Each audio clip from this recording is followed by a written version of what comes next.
Introduzione. Quello che segue è un breve libro che discute il vero significato della testimonianza di fede, vale a dire che non c'è nessuno degno di adorazione tranne Allah, l'esaltato, e che il santo profeta Muhammad, pace e benedizioni su di lui, è il servitore e messaggero finale di Allah, l'esaltato. Attualizzare questa testimonianza è l'unico modo per un musulmano di raggiungere un carattere nobile. La chiave del paradiso. Ci sono molti hadith del santo profeta Muhammad, pace e benedizioni su di lui, che consigliano all'umanità che chiunque testimoni che non c'è nessuno degno di adorazione tranne Allah, l'esaltato, e che il santo profeta Muhammad, pace e benedizioni su di lui, è il servitore e l'ultimo messaggero di Allah, l'esaltato, sarà salvato dal fuoco dell'inferno. Un esempio del genere si trova in Sahih Bukhari, numero 128. Il significato di questi hadith è che chiunque muoia credendo in questa testimonianza entrerà in paradiso e sfuggirà all'inferno, oppure entrerà all'inferno nella misura dei suoi peccati e poi alla fine gli verrà concesso di entrare in paradiso, dove dimorerà per sempre. Questo è stato consigliato in un hadith trovato in Sahih Bukhari, numero 7510. È importante notare che coloro che desiderano entrare in paradiso senza prima entrare all'inferno non devono solo dichiarare verbalmente la loro fede nell'Islam, ma devono anche adempiere alle sue condizioni e obblighi. La testimonianza di fede è senza dubbio la chiave per il paradiso, ma una chiave ha bisogno di denti per aprire una porta specifica. I denti della chiave per il paradiso sono i suoi obblighi e doveri. Senza di essi, ovvero la chiave senza i suoi denti, non aprirà la porta del paradiso. Ciò è dimostrato da molti hadith che indicano che l'ingresso in paradiso richiede di adempiere alle condizioni e ai doveri dell'Islam. Ad esempio, un hadith trovato in Sahih Bukhari, numero 1397, indica che la testimonianza deve essere supportata da azioni nella forma dei pilastri dell'Islam, come stabilire le preghiere obbligatorie. La prima parte della testimonianza, vale a dire, non c'è nessuno degno di adorazione se non Allah, l'esaltato, significa che Allah, l'esaltato, è l'unico che deve essere obbedito e mai disobbedito. Quando si accetta Allah, l'esaltato, come proprio Dio, non si deve obbedire a nulla che porti alla sua disobbedienza, poiché Allah, l'esaltato, solo è il loro padrone e loro sono solo i suoi schiavi. Ma nel momento in cui si obbedisce a qualcosa che porta alla disobbedienza di Allah, l'esaltato, allora si è corrotta la propria fede nella sua unicità, che è stata indicata nel capitolo 45, Al-Yatiyah, versetto 23. Hai visto colui che ha preso come suo Dio il suo proprio desiderio.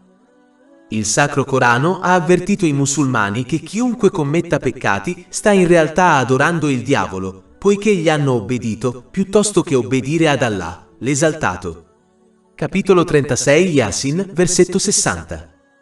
Non vi ho forse ordinato, o figli di Adamo, di non adorare Satana, perché in verità egli è per voi un chiaro nemico.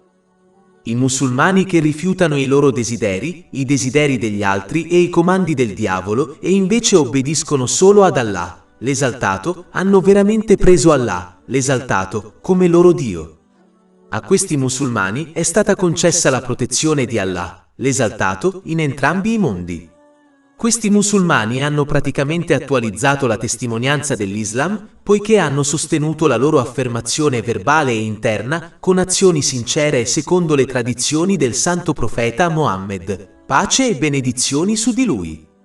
Quando si agisce secondo le proprie tradizioni, si è adempiuto al secondo aspetto della testimonianza, vale a dire, il santo profeta Muhammad, pace e benedizioni su di lui, è il servitore e l'ultimo messaggero di Allah, l'esaltato. Questi musulmani sono quelli a cui si fa riferimento in un hadith trovato in Sahih Bukhari, numero 128. Si consiglia che saranno salvati dal fuoco dell'inferno da Allah, l'esaltato.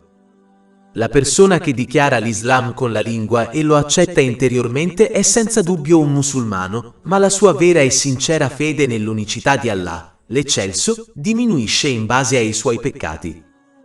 Un aspetto dell'agire veramente sulla testimonianza è amare sinceramente Allah, l'eccelso.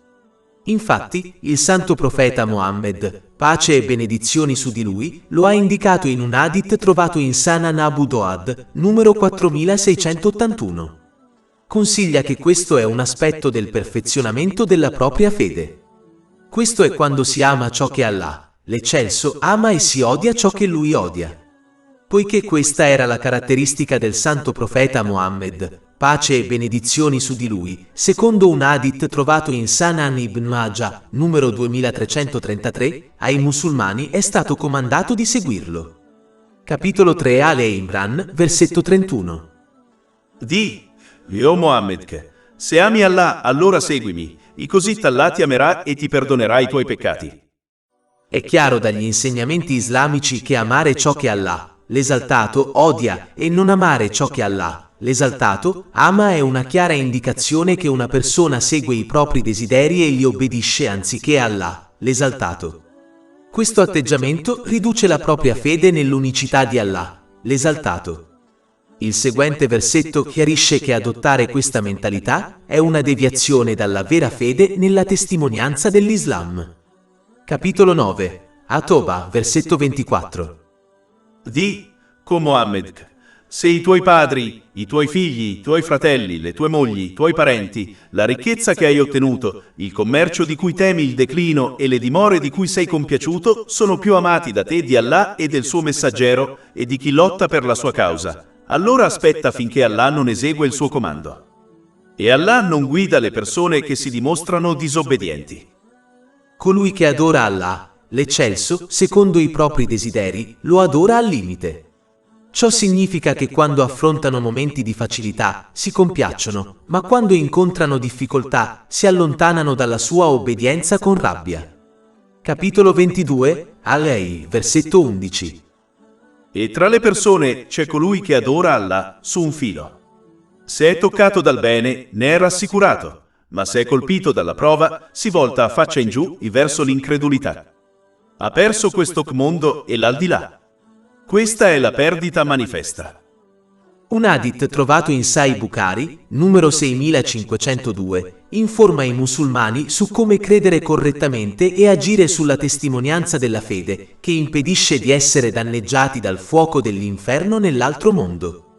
Questo significa prima completare correttamente i doveri obbligatori, adempiendo a tutte le loro condizioni ed etichette. Quindi si deve aggiungere a questo eseguendo azioni giuste volontarie, le migliori delle quali sono le tradizioni stabilite del santo profeta Mohammed, pace e benedizioni su di lui. Questo conduce all'amore di Allah, l'esaltato, e fa sì che Allah, l'esaltato, dia potere a ogni organo del loro corpo in modo che obbediscano solo a lui. Questa obbedienza vera e sincera è l'adempimento della testimonianza della fede. Questo è il cuore sano che contiene solo l'amore di Allah, l'esaltato, ed è libero dai desideri mondani e dall'amore per il mondo materiale. Capitolo 26, Ash-Shu'ara, versetti 88-89. Il giorno in cui non ci sarà beneficio a nessuno, né di ricchezze né di figli, ma solo di chi verrà ad Allah con un cuore sano. È importante notare che questo non significa che un musulmano sia libero di commettere peccati, ma che se ne pente sinceramente ogni volta che li commette. Per concludere, è fondamentale che i musulmani non si limitino a dichiarare la testimonianza dell'Islam interiormente e verbalmente, ma la dimostrino anche attraverso le azioni, poiché questo è l'unico modo per raggiungere il vero successo in questo mondo e sfuggire completamente alla punizione anche nell'aldilà. Oltre 400 ebook, audiolibri, infografiche, podcast e blog gratuiti disponibili sul nostro sito web www.shaykhpod.com.